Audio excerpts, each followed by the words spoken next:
Welcome to Work from the Inside Out, a podcast that highlights real-life stories, practical strategies, and best practices for transitioning your career from unhappiness and dissatisfaction to fulfillment, meaning, and joy. Now here is your host, career and executive coach, Tammy Guler-Loeb. Hey everybody, I am so excited to introduce my guest today, Laura Rotter. Laura is the founder of True Abundance Advisors, a fiduciary, fee-only financial planning firm located in White Plains, New York, with a satellite office in New York City. She helps people both locally as well as across the country. After 30 years of successfully managing money for institutional investors, including Citicorp and Para Advisors, she found her definition of abundance shifting. She realized that abundance wasn't just about accumulating more wealth, but about employing her wealth to do the things she most valued. Her mindset changed from, I must use my life to make money, to, I can use my money to make a life. She's passionate about sharing her financial planning process, which guides her clients toward decisions that integrate the attainment of both financial security and life satisfaction. Please join me in welcoming Laura Rotter. Welcome, Laura. Thank you so much for that wonderful introduction, Tammy. I'm so excited to be here. I am so excited to have you, and I love this whole idea. I can use money to make a life. So that so resonates with me. And but let's go back to some of the earlier years. You know, when we talk about, work from the inside out, your story so resonated with me in terms of really moving your career and your work life in exactly that direction, from, going from all those kind of external trappings and things to really saying, hey, wait a minute, I got to pay attention to what's going on the inside. So what take us back to some of those earlier years. What were the earlier years like for you?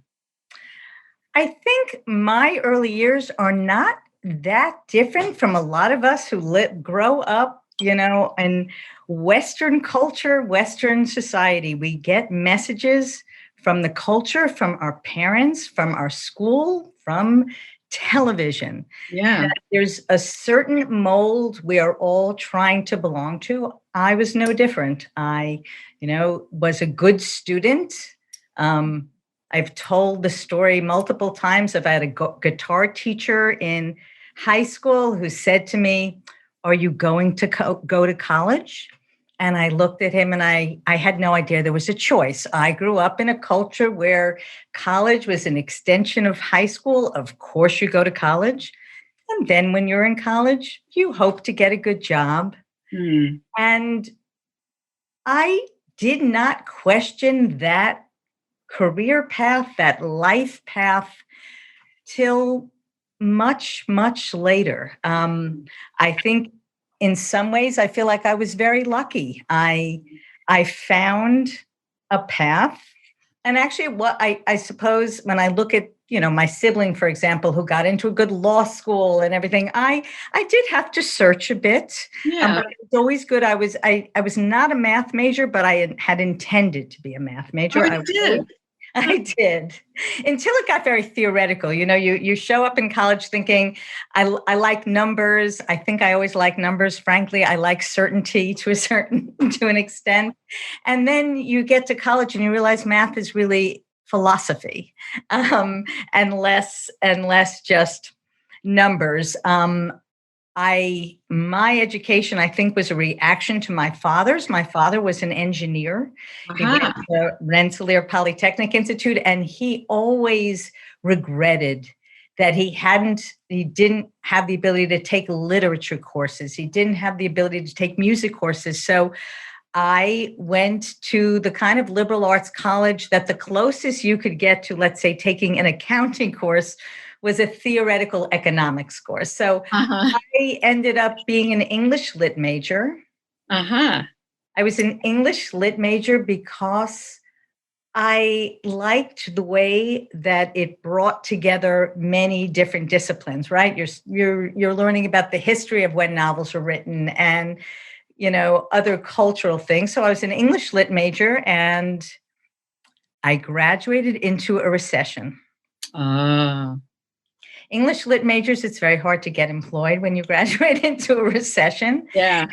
And somehow I found myself. I got a job. This is probably first I got a job as an editor of business newsletters. Ah. And so I remember they had newsletters like Beverages Today. And so I started to get a sense of business. And then I got a position with a small middle market bank and became a lending officer. Again, this is just a couple of years after college, so still relatively junior positions, but I I got into the credit department of a small Israeli bank. Ah.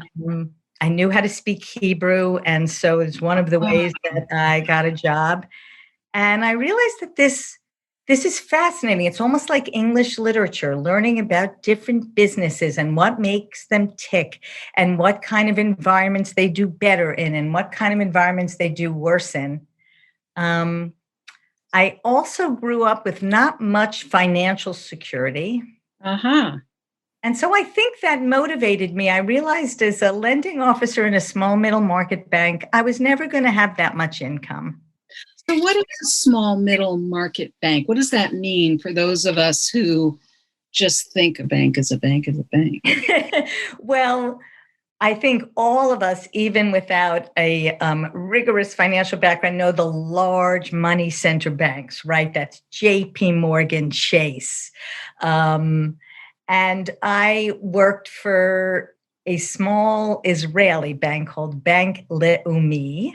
Uh-huh. There's other smaller banks, Banco Popular, Okay, I've heard of them, yeah.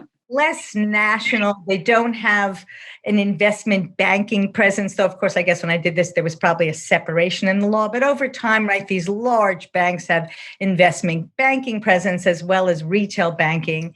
These were just small. They're lending to what's known as middle market companies, small companies in their local area, where the work of someone like me who would see whether or not you should make a loan to the company was as much getting to know the husband and the wife and the kids and what they did. A little more retail or individual customer focused, perhaps? Yes, small local businesses. Yeah. I certainly wasn't lending to, billion-dollar businesses or $100 million businesses. There were businesses that had revenue of, a couple of $1 million, maybe $10 million, which is really small for, what I ended up doing working on Wall Street. I'm curious. So you started though out of school. Obviously the recession made things more difficult. But you did kind of at least leverage your background in English lit and started in a more of an editing role, and yet you were editing business publications. So what was the translation like from working in business publications to going into more of a banking environment? What made you decide to make that kind of a move? Was it just sort of general curiosity, or was it a very intentional move on your part to become a lending officer? I love the question with the implied intentionality. Perhaps you do interview others who have that, but I feel like it's always amazing how when we look backwards in the rearview mirror at our lives, it seems to make some sense. But when you're living it forward, it's like, I need a job. So the first job I got was this position where, frankly, what I remember most about it is we had a punch a time clock. We had 45 minutes for lunch. And if you punched in late, they docked your lunch. And I also remember my pay, which of course I'm not adjusting for inflation, but I believe it was $11,700. So it was a job. But there wasn't much else to recommend it other than looking backwards and saying, well, it was my first exposure to business and to business reporting and what people write about. The next job with Bank Leumi was, I believe, through a relationship that, my father had with someone, And it also leveraged your use of the Hebrew language too, it sounds like. Yes. So, and that was part of the reason I was able to get the position. Where I did make an intentional move once I was already at the bank. I was there to open accounts because of my Hebrew language skills for employees of Israel Aircraft Industries in a branch on Fifth Avenue in Manhattan. And I intentionally applied to the credit department so that I could learn the skills of making loans to businesses. So that wasn't the first position I had at the bank. I see. So it's just helpful to hear how, people make decisions in their earlier years and how that might impact or not how they make decisions later on, because a big part of this podcast is about, well, how do you make those decisions and what factors played into those decisions? And I think that we often change the way we make decisions going forward based on a whole variety of factors. Our lives change, and we learn a lot from past mistakes, or or just we learn a lot just based on whatever is going on in our lives. I did want to ask you, I was curious, how did you become fluent in Hebrew? I know that as a kid, I went to Hebrew school. I definitely did not become fluent in Hebrew as a result of that. So I'm curious, did you live in Israel at any point, or? I did, but the fluency started at a young age. I didn't go to Hebrew school, which is generally like an after school activity during the week and perhaps on a Sunday morning. Yeah. I actually went to Jewish day school where half the day starting at the age of 6. And so you had a real immersion then. Yes. So yes. I did have an immersion. And of course, at this point in my life, I can understand a little bit and speak even less, but when I was younger, I did have a more facility with the language. And back to the correlation or parallel between being an English literature major and being a lending officer and getting to know different businesses. Yeah. I was really fascinated about learning about different industries and how they work. And as I look back on that period of my life, it was fun. It was interesting. And after about a year and a half at the bank, I thought, Wall Street is a much bigger way, both in terms of compensation and in terms of breadth of companies and industries one could get to know. I still feel like I didn't know that much, but I felt like I wanted to accelerate my career growth. So at that point, I did become intentional. And I decided to enroll in business school, and my employer paid my tuition. I was at NYU's business school, initially attending at night. Mm-hmm. And then after I met my husband, who, he was probably earning all of 20, but to me, he was earning, he was a resident, he was an MD in his residency program. And so he was earning a bit more money, and we had started to live together, and he could help support the rent. So I actually finished business school full time in my last year so that I could make the transition to being an analyst on Wall Street versus credit analyst at a small bank. So, what's really funny about this is I didn't know this about you, but I did exactly the same thing. I started business school at night. I got married in the middle of it. And then, although my husband wasn't a doctor, but I was like, oh, there's another income coming in. I'm not really that happy at my job. I think I'll go full time, go to school during the day. And I finished up school full time at the end. Exactly. So it's a similar thing.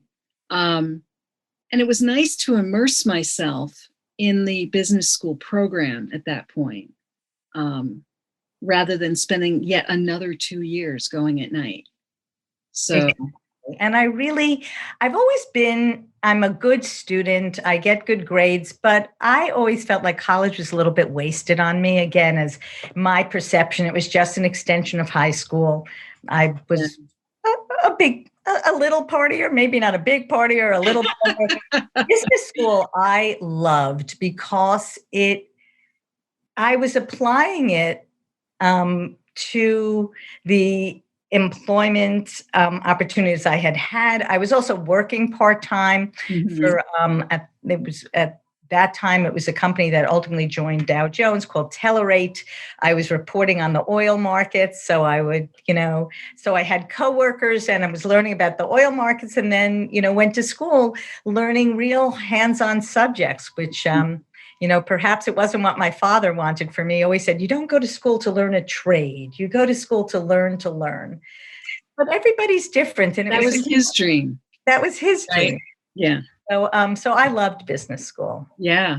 Really well, it sounds like you had a great opportunity to work and go to school at the same time. Some people might find that overwhelming, but it sounds like you also had several years of work behind you already. And I think that when you go to grad school, having done things that way, rather than going right from undergrad into grad school, you bring something with you to that grad school program where you're going to appreciate the experience you have in grad school differently. And I think, in my opinion, better, because you're applying something to it. Like you said, you really were able to apply certain things to your experience. And I think it's just a much richer experience when you've had some real world experience to put against it as you're going through it. And I think it even impacts the kinds of course decisions that you make and the way that you're going to engage. And I found when I went to school actually at night, the other students were working. And so they were older students, they were more experienced people, and it made for a richer classroom experience too. Yes. At the time. I don't know if that was your experience, but it made a big difference, I think. Yeah, it's very true. I know NYU, certainly, and other business schools encouraged applicants to have a number of years of experience under the belt. So it was different than people who come straight out of college. And also it was a very intellectual, engaged environment. I really enjoyed it. And actually, I did not finish full-time because while I was there, I applied for a job at a mutual fund company. At the time, Oppenheimer Mutual Funds, they're now part of Mass Mutual. And I wanted to be on a mutual fund that invested in stocks, in equities. And there was a position available in the high yield bond fund. And they said to me, high yield bonds, which are bonds that pay higher coupons because they're companies that are seen as a little bit riskier than traditional corporate bonds, said it's almost like investing in stocks. So I got that position before I had finished all my credits. So I did finish up the last year. Again, they paid for my schooling. I think we were across the street. I was in the World Trade Center. Oh, wow. Yeah. And NYU Stern, NYU was downtown. So I would just cross the street at the end of the day and take classes. So nice. It was very nice. Wow. And that was really you were just kind of having a great time learning on the job, learning at school. You were just soaking it all in. Yes. Yeah. It's very exciting when you first start to work and you feel that you're good at it. Yeah.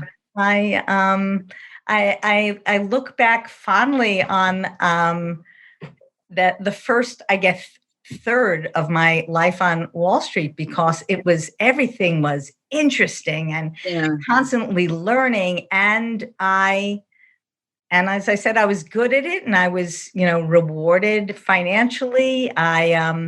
For better or for worse, the first 10 years of my career, I switched jobs almost every year and a half or 2 years. And in that field at the time, when you're young, pretty much every time I switched jobs, I would double my income, if not more. Wow. So from 86 to 96, I just dated myself, but from 1986 to about 1996 or so, the first decade of my working life, was a very exciting, interesting period of time. I'm curious, especially as we talked about in the introduction, about,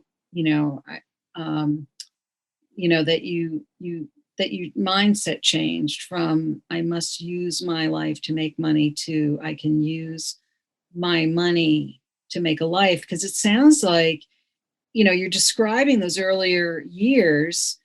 It sounds like your life, you were using your life to make money, but it sounds like you were enjoying something more than just making money. I mean, yes, you were changing jobs frequently, and clearly that was okay and acceptable, and you were learning a lot, and growing a lot at the time, and there was a lot of value in all of that for you. It wasn't just about the money, was it? No, I mean, Tammy, I have this distinct memory of having, the paycheck dropped on my desk, or at least, the receipt showing that the paycheck was deposited in my bank account, and feeling like, oh, and I get paid to do this. Yeah. And especially in those years in, again, what I'll refer to as Wall Street, it was more, the successful people were more the nerds in high school who were interested in the work, and then realized they could, make a lot of money through investing correctly and buying the right companies, et cetera. But those were the kind of people that were in my world, my professional world at that period of time. It changed a lot over my career. Who started to be attracted, as a gross generalization. Again, I feel like it went from the nerds in high school to the frat boys, who were like, "Ooh, I want to make money," and came into the field. So in a way, the mindset changed. It sounds like some of that mindset that changed was outside of you. It wasn't necessarily your mindset. It was the mindset that was around you that shifted significantly. In terms of who is attracted to the field, yes. Back to your comment, or quoting me with my comment, what happened to me is, again, what happens to a lot of the people I now work with as clients, right? When I first started in the field, I was single, living in a rent-controlled apartment. Yeah. Actually had a great apartment in Soho, a nice neighborhood in New York City.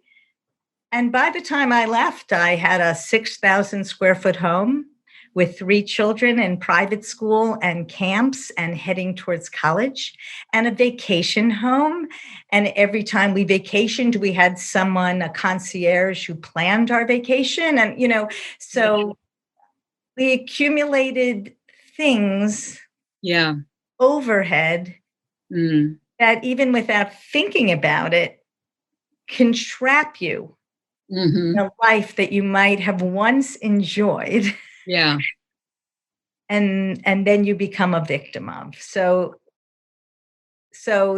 that was my experience.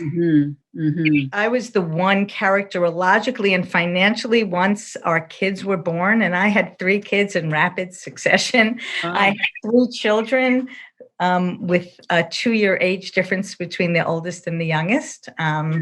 Oh, goodness. I thought you were going to say there was 2 years in between each one. No. I often laugh. That's why I worked full time. But and my husband became Dr. Mom. My husband stepped back and went to part-time work, and we also did have help at home in addition to him. Yeah. But there was sort of this unspoken pact. Certainly, he felt that, okay, you've agreed to be the primary breadwinner, and you've signed that. As you heard in my voice, I loved what I did, and I was happy to be the one to continue. And I guess after those first 10 years, my second 10 years were okay. It was interesting work, and I was busy. I'd come home at night. There were 3 kids, and I was busy on the weekends, and I didn't really think about it. I took it for granted that was my work. But by the last 10 years, the people I was working with did not share my views. I didn't agree with their politics. I didn't agree with their life views. And it wasn't that interesting. I mean, for those of our listeners who are aware, the Federal Reserve has kept rates very low, which means that you have to take more and more risk in your investments to just make any sort of return. So you weren't getting compensated for the risks involved in the investments I was looking at. And there were a lot more people attracted. When I first started, it was like sort of the Wild West. There were investments I would do research on that hardly anyone was looking at. But by the time I left, there were just a lot of people with computing power all looking. It just wasn't fun. There wasn't anything fun about it. But I felt trapped. Yeah. I for a long time, until I flipped to doing the internal work, externally, I had become a victim of the lifestyle that, we had put in place. What helped you to recognize that and start to do that internal work? What compelled you to do that? That's a very good question. I was an exerciser. I was a runner. I still am not a runner anymore, but I still love to exercise, get my heart rate up, sweat. And so I had discovered something called Bikram yoga, hot yoga. This long-winded. And so my husband and I would go together to do hot yoga. And then my synagogue said, there's going to be a woman teaching yoga once a week at the synagogue. And I figured, all right, I'll go. But, it's going to be all these people, all shapes and sizes. I'll check it out once. And the woman who I am still in touch with her today, her name is Robin Wald, and she opened my heart. Her teaching, her language, suddenly, slowly, but surely made me aware that I'm choosing to be a victim. Oh, I don't have to be a victim of my life. It's my choice. And I guess this was the early 2000s, somewhere between early and mid 2000s. I bought a book called 90 Days to a New Life Direction. Written by a woman, Laura Berman Fortgang. Oh, sure. She said, well, research 3 careers that speak to you and interview 3 people in each career. So I chose a yoga teacher. And I of course, interviewed my yoga teacher, and she suggested I do a teacher training, which I did. I loved spiritual. I've always been a spiritual person as a young kid. I married into a very pragmatic family, and so had really lost that part of myself for a while. Sort of married into a family that if you believed in things you couldn't see, and I'm not even talking about, necessarily a God or anything, but just in possibility that, Right. that there are things that can happen that you can't explain. And the family I married into thought that was delusional. And I really lost touch with that part of myself. Mm. And this yoga teacher brought it back. Mhm. And so I thought, well, maybe I should explore being a rabbi. And Uh-huh. I interviewed 3 friends who had gone back to rabbinical school at an older age, and they all just loved school and writing papers and everything. And I'm like, okay, no, I don't want to do that. And then I researched being a financial advisor for women because I thought, well, I have all this financial comfort level with numbers, with financial markets, facility with this. I probably shouldn't walk away from this, close to 30 years of my life. And so I actually interviewed a woman who owned her own financial advisory firm, and ultimately getting a job offer from her. But I didn't move to this right away. Mm-hmm. Because it was very hard to walk away from the income that I was earning. Yeah. On Wall Street. And so it really took the universe working with me as a partner. Sure. In 2011, I was laid off in a large layoff and I had a severance package. And I made up my mind. I'm going to pursue this, becoming a financial advisor, and while doing a yoga teacher training. And frankly, Tammy, I was away. I had also started to meditate. I was on a silent meditation retreat. Towards the end of the retreat, I turn on my phone, and again, this is during the next recession, right after 2008. Where everybody's getting laid off and looking for jobs. And I have a phone message from the hedge fund group at Citicorp saying, we were given your name and we want you to come in for an interview. I'm more nervous about doing my teaching for the yoga teacher training certificate than I am for this interview. It's like, there's got to be hundreds of people interviewing for this slot. I'm really not that interested. So of course I got the job. And that was June 2012. I sat in a trading room with no windows. I lasted till the end of 2013. I had a happy light at my desk. I would meditate on the train going in. It was not a happy time for me. And I really had this experience of saying, okay, I'm going to go in. I'm not going to be a victim of this job. I'm going to go in. I'm going to call the head of the department into his office, and we'll have a conversation about things that I think we could change to make it a better place to work. Mm. And the morning that I went in with that intention, he called me into his office. He said, this isn't for cause. We're laying a whole group of people off and you're among them. So my goodness, I really did have that experience that when I was ready to take control of my life, again, the universe said okay, step. Wow. I would like to say, and I'm sure other people you've spoken to have said this, it was on the one hand a great relief. I really was looking forward to starting this next stage of my life. Mm-hmm. And on the other hand, the recognition that this was my identity. Yeah. For, again, close to 30 years. Yeah.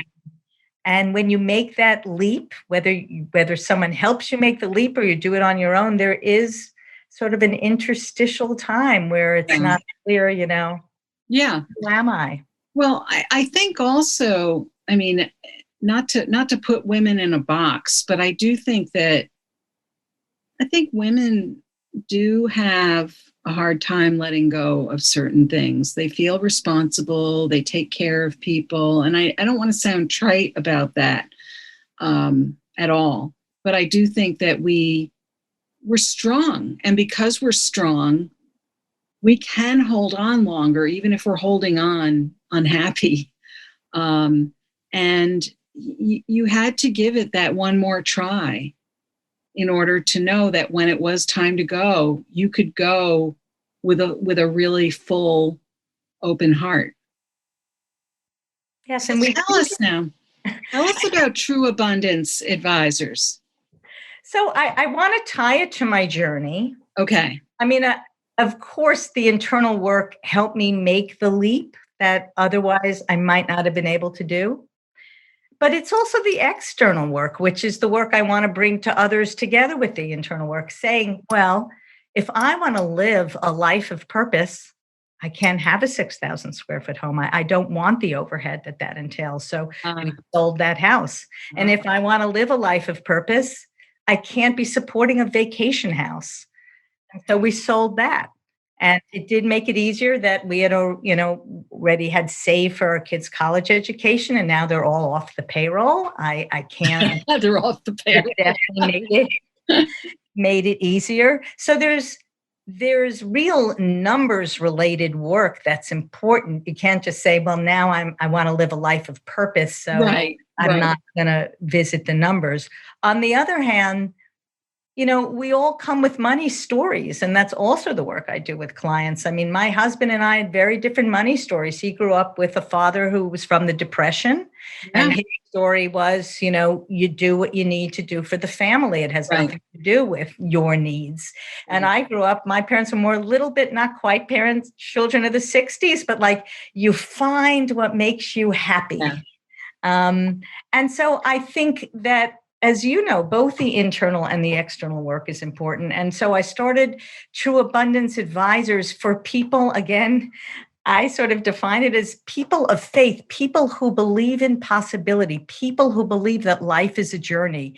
It's there's different ways to referring to this age of about 50 plus, give or take. I don't know if it's the third stage of life, but so many of us wake up and realize, I've been sort of going through the motions these last couple of years. I don't feel satisfied, but can I make a change? Can my bank account support a change? What do I need to look at? And there's a tremendous amount of fear, and especially nowadays, and uncertainty. So I work with people, of course, everybody has some anxiety, but who are open to the shift, who want to investigate the shift, who, of course, want clarity about the numbers, but also work with people to give them clarity about their values, clarity about what gives them meaning. And then from there, security that the numbers, how they invest their money is going to get them towards their goal. Mm-hmm. And finally, from my yoga teacher training and my mindfulness meditation teacher training, I'm creating a safe space for people. Yes. I'm asking them questions, not only money questions, but questions about who they are. And then I'm listening. Mm-hmm. I mean, listening is one of the biggest gifts we can give each other. And I really feel privileged to do this work. Yeah. It's such a, it sounds like such a full circle place to be, because even though you reached a point where things didn't feel good in your career, you started your career feeling you had this fullness and this wonder about the world and wanting to learn. And you're still full of wonder. You're still learning. And you're now in a position to bring it to your clients and to offer them the space in which to do that. It's really a beautiful thing. And so if people want to find you or learn more about your work or would like to inquire about working with you, what's the best way for them to find you? My website, which is trueabundanceadvisors.com. Okay. And on that website, I have a workbook you can sign up for, your Live Life on Purpose workbook. Ooh, to help nice. you think through the right questions to ask as you are anticipating a change. Wow. I love your story. One other question. Do you only work with women? I do not only work with women. I work with, frankly, I work with a lot of couples. Okay. And I work with anyone, again, who's going through a change and is both, has fear, but also in sort of excited anticipation. It's sort of a world view, if you will. Yeah. About someone the really journey. wants that more holistic view. Yeah. Exactly. Yeah. Yeah. And we're going to include all of this in the show notes. I see that you also have something on YouTube. So if people want to get a little more of a view and hear what you have to say on YouTube, that's great. It's a video that's also on my website, actually. That's great. So. Okay, great.